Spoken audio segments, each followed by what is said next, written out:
everyone. I'm actually recording this, the fourth in my series of brutally honest video diaries about prostate cancer on the 9th of December.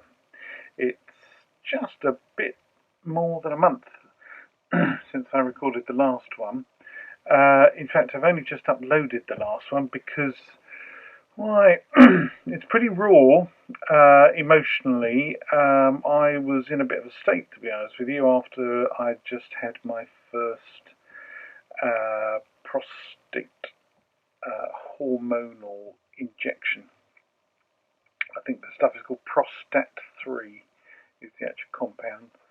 And that was a pretty interesting and difficult experience. I think that's fair to say. But a month has passed since then, so what's been happening? I'm still here. Hey,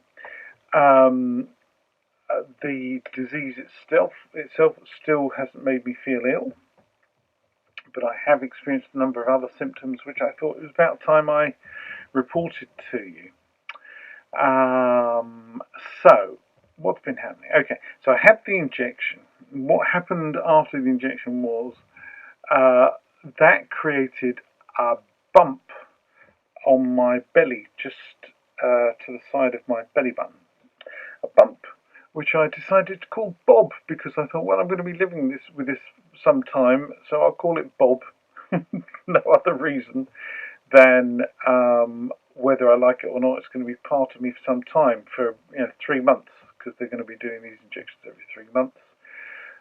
So November, December, January, February, I'll be having the next one presumably early February. So I thought, let's give it a name, Bob.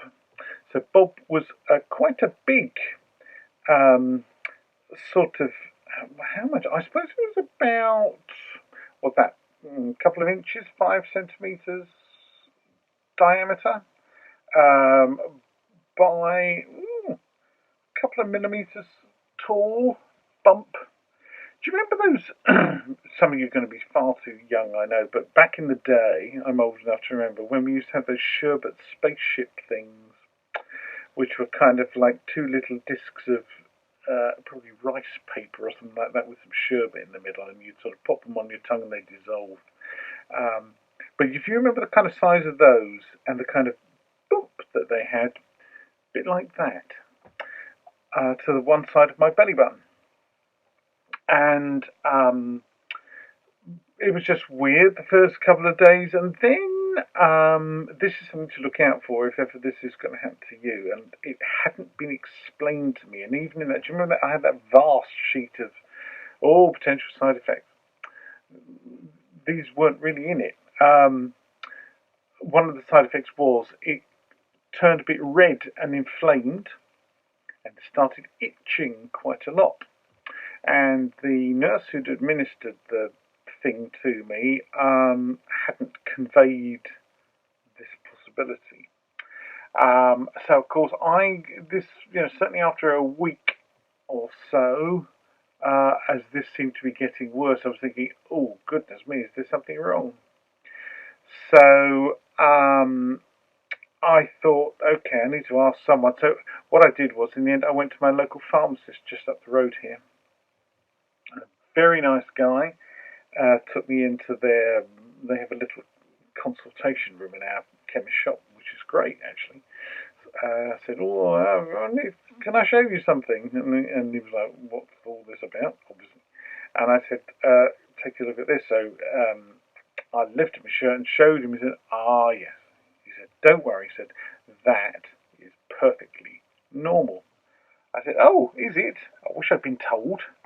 He said, yes, that's normal. Hard, red, and itchy is quite common. And I think he said, at least half the people he knows who've had this stuff get that kind of reaction. So he said, yes, it's only if it changes colour to anything kind of yellowish, bluish, or anything like that, or let alone greenish, and turns soft, that's when you need to worry. and get yourself to the doctors or maybe even accident and emergency. He said, because that means that the capsule under the skin that's been formed around the injection site has been permeated, bacteria have got in, and it's turned into an abscess. So get the hence before a serious infection spreads quickly around your body, which could be extremely dangerous indeed. As it turns out, just what I had, it going hard, and it was hard. I mean, that's the thing, and Bob's still there, even a month later, but much smaller. And we'll talk about that in a minute. But it had gone quite big, hard, red, itching. And what he did for me was he just simply sold me a little packet for £1.49 of antihistamine tablets, the kind of thing you'd use if you got an insect bite, mosquito bite, something like that. And I took those, and within 2 days, the itching had gone, the redness had died down. Fantastic. And obviously, I wish I'd been told that when I first was given the injection. But hey. So, if you're going to be faced with these hormone injections, that first thing is, as I described, it's kind of like unsettling having that injection because it's quite a big injection, it was under the skin, and then you get that kind of reaction, that kind of the hard swelling, redness, itching. Don't panic. Antihistamine. If in doubt, go and see your local pharmacist. Or, if you want to, if you get easy access to them, your GP. But it's not a case for accident and emergency. But if it goes soft and changes colour, get the hence to accident and emergency, or an emergency doctor. Okay? That's the first thing. So, initially I was thinking I'd kind of got away with it, because I was, I read all these symptoms about, you can have hot flushes, you can have this and that, and the only thing I was noticing, but I'd already been noticing, I think when I was already on the tablets, was definitely an increase in kind of emotionality, as it were. I was noticing that I was having more episodes where just suddenly, out of the blue, I could get really upset and just kind of burst into tears. Stuff would get me down really easily. Any degree of stress really took a toll. I was feeling tired. And I can imagine that's probably because, the body is resetting itself. We've got all these hormones going around, and your testosterone, which helps you to cope with a lot of this stress and enables you to sort of power through stuff. Of course, that's being drained away, suppressed. So I was noticing, yes, more emotional episodes, getting down about stuff suddenly, inexplicably, just like, wow, there I was, I've just had a shower. Why am I feeling really upset first thing in the morning? And I was noticeable in the morning and in the evenings more than during the day. During the day, now whether that's just because I've been more distracted, because I have been really busy, I've actually had a lot of work on, which is fantastic. But I just noticed that it's more common within the first hour after waking up, and then potentially, later at night or in the evening. But apart from that, that was fine. People said, "Oh, you're right," and I actually was feeling fine. So for the first kind of 3 to 4 weeks after that injection, other than the kind of redness and itching, fine, nothing to report, and I just carried on as normal. Then, and I made a note, December the 3rd, I started getting hot flushes. And when I say hot flushes, not just the occasional mild, I feel a bit warm. Oh my God, December the 3rd, I think I must have had 6 or 7 episodes. And in the days following that, I certainly for the first, where are we? We're at the 9th of December now. So certainly from the 3rd of December through to probably a day or two ago, I was getting regular, sudden, inexplicable wow. Um, how do I describe this, folks? Any woman who's had the menopause will be able to describe it. So listen to them. A slight feeling of queasiness, not quite nausea, but just a certain kind of like, ooh, feel a bit, ugh. And then whoosh, break out into a sweat. Suddenly, oh my god, I need to peel clothes off to cool down. If you've got a little hand fan, now that's a useful thing. The kind of little hand fan you can buy at Amazon for like tenner. Rechargeable battery, and you'd normally use them in summer, obviously. They're really useful. If you want a more elegant Spanish hand fan, of course you could do that. Fantastic. But yes, layers, wear layers. This is what I'm learning.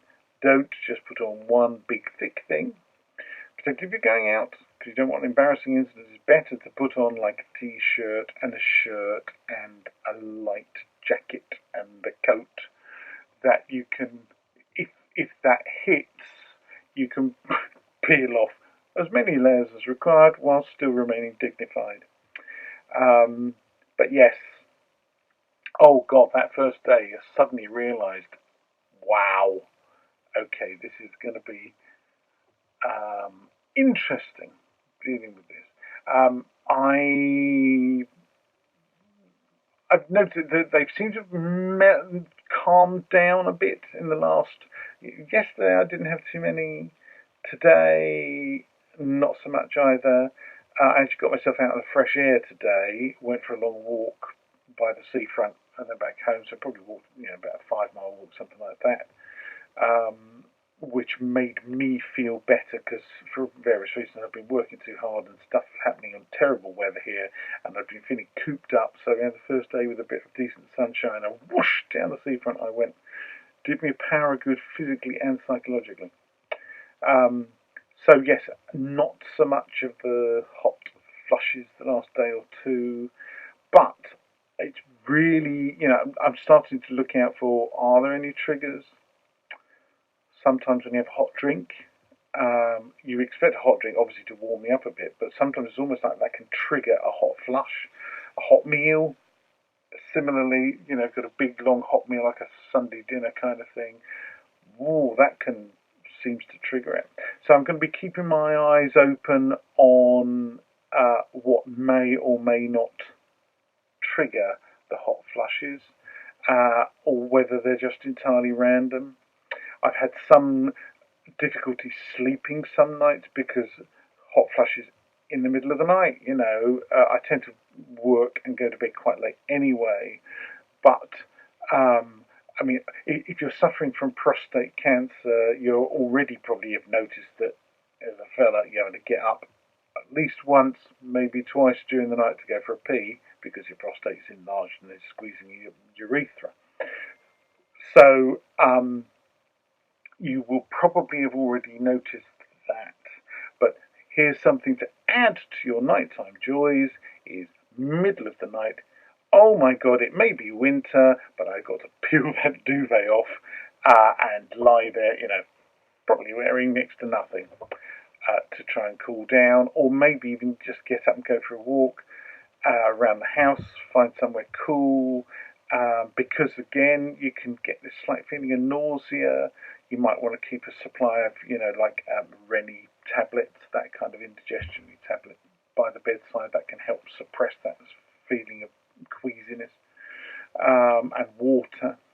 But obviously, if you're drinking more water during the night, that's probably going to mean you're going to want to get out more to go for more peas. It all becomes a bit of a vicious circle. So it's quite an adventure. It's I'm sure there's millions, half the world's population, and half of them who are of an age that are enduring hot flushes. they now have the joy of being able to say, told you so. When we said to them, oh, it's only hot flush, don't make so much of a fuss. Well, hey, welcome to their world. So it's interesting. I've not had any other more severe symptoms yet.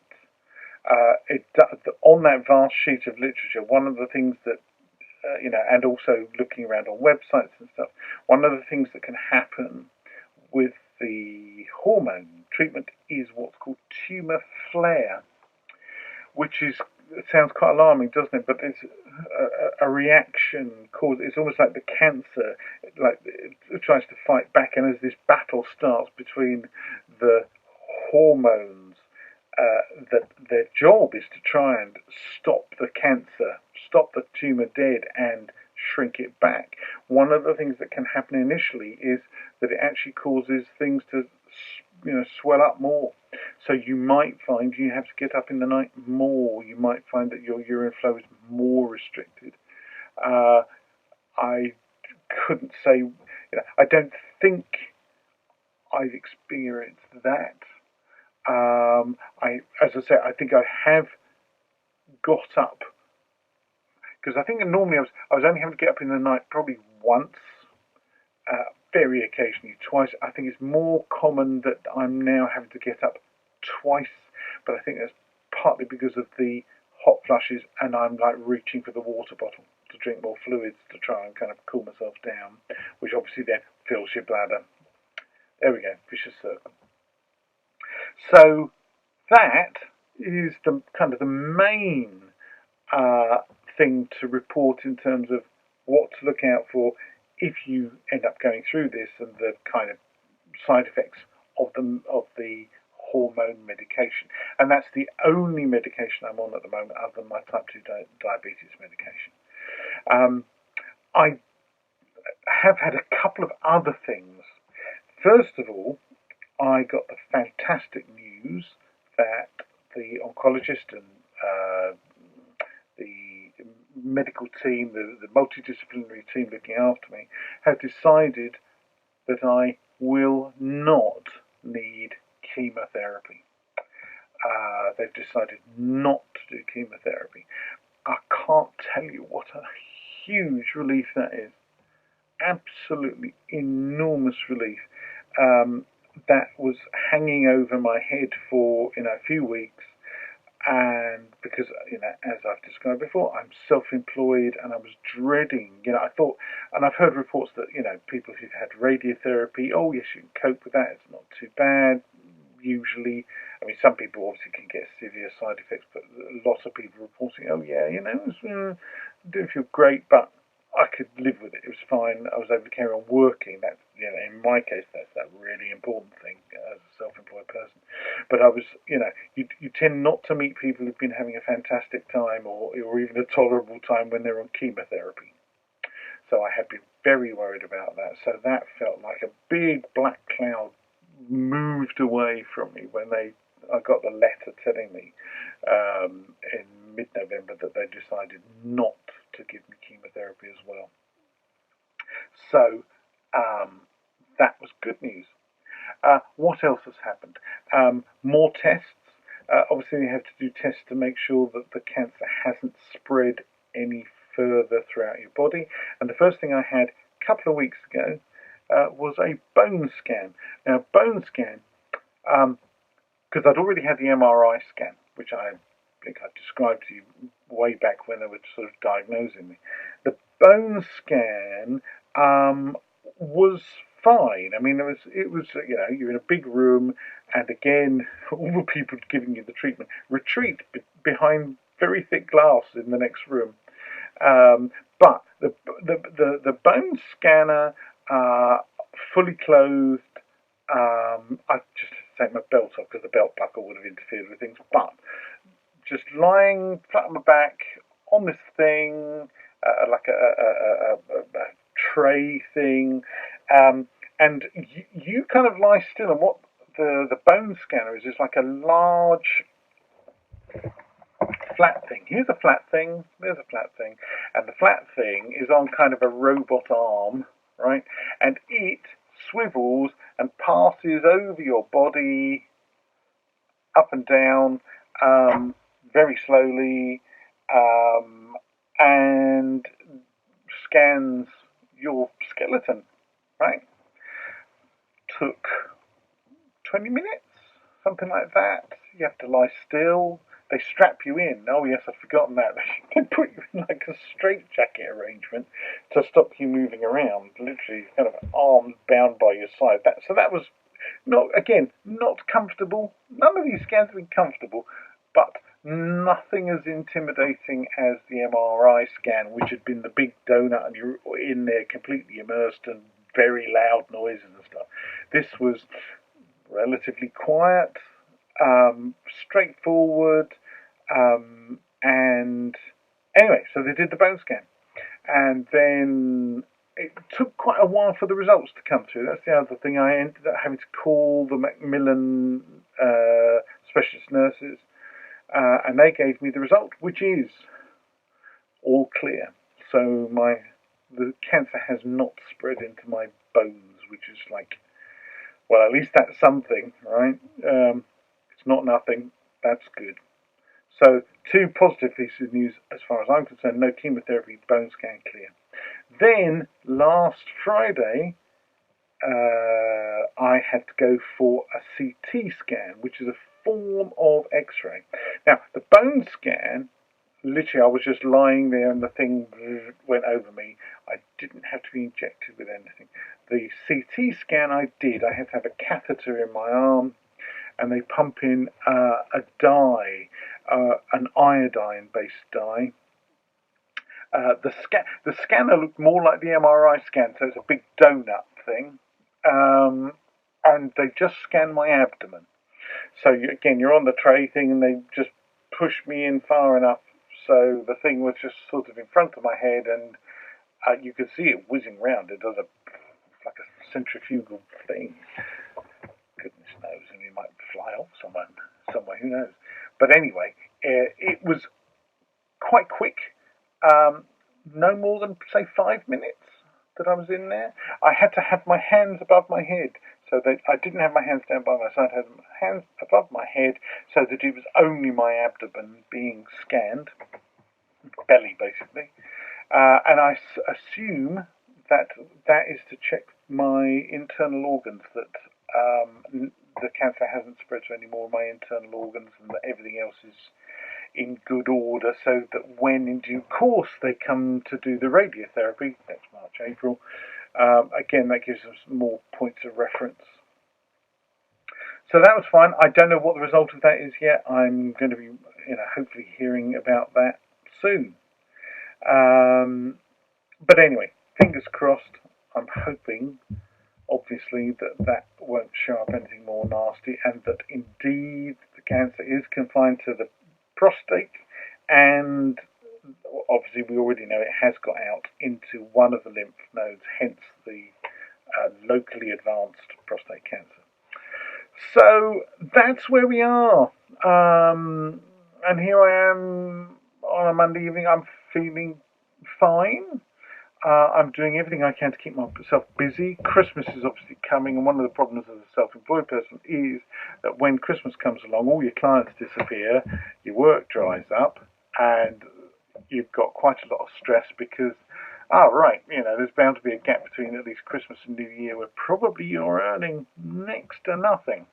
I'm lucky that I'm in a field where I hope to be in time for Christmas, creating some things that people might want to buy over the Christmas period.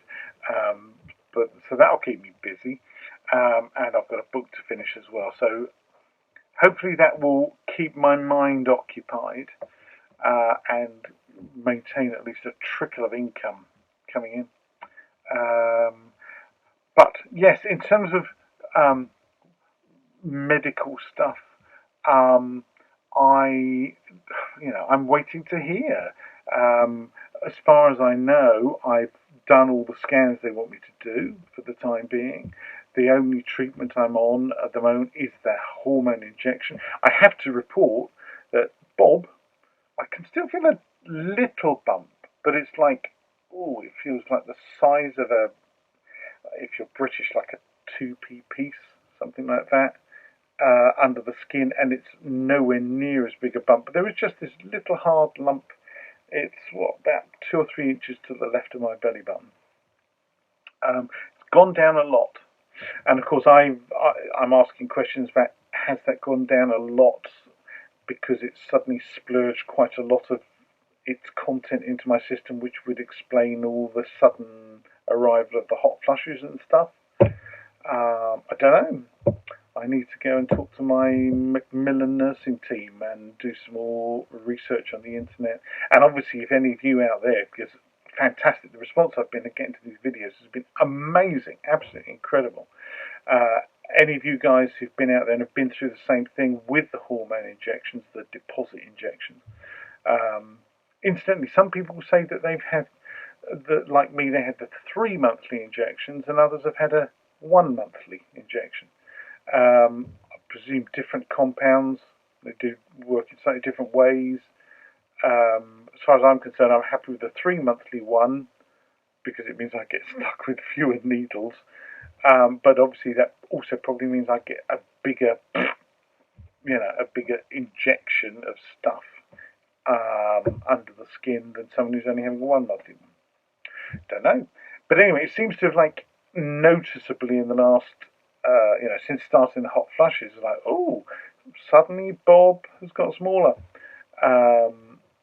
which is interesting. What's the significance of that? Should I be worried? Should I be talking to my doctor saying, oh, Bob's got too small too quickly? I don't know. This is the thing. Your mind starts playing games with you. It's like, should I be worried about that? Is that normal? Should I be worried about that?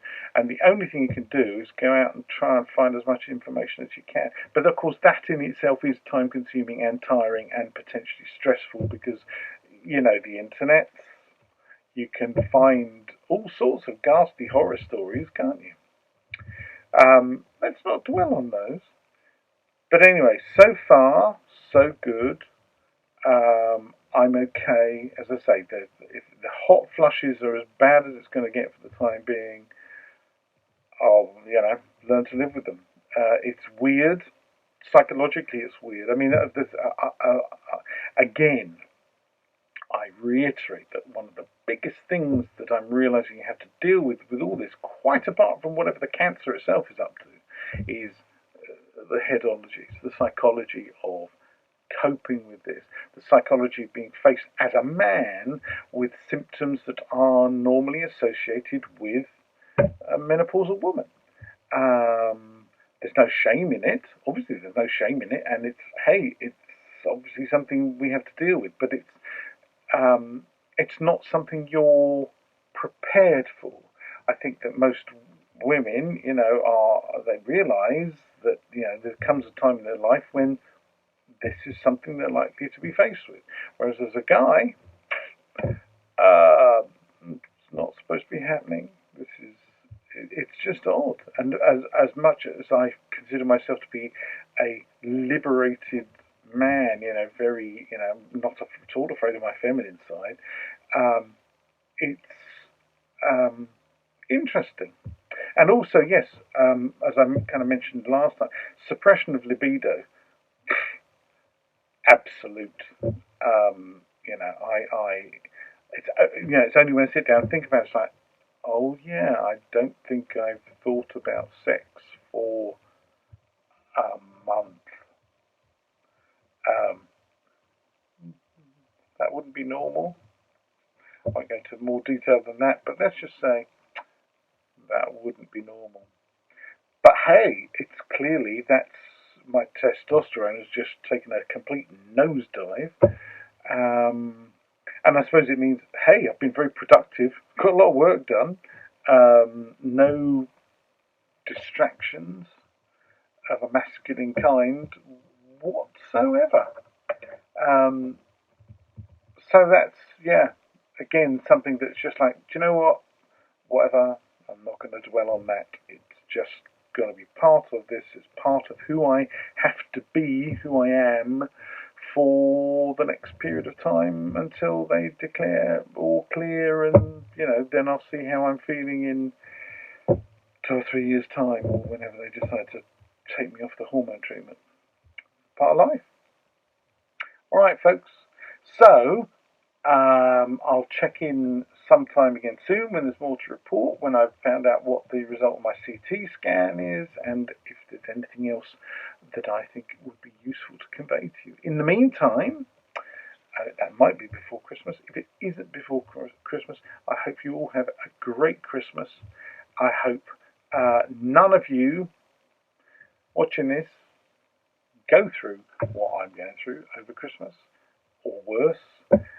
Stay safe, stay healthy, and as I'm going to say all of these, if you've not been checked, if you're a guy, if you're a black guy aged 40, 45 or older, if you're a Caucasian guy aged 50, 55 or over, go and get yourself checked. Ask your friendly local GP to perform a PSA blood test, and then take it from there. With luck, you won't need the digital examination. I've described the digital examination.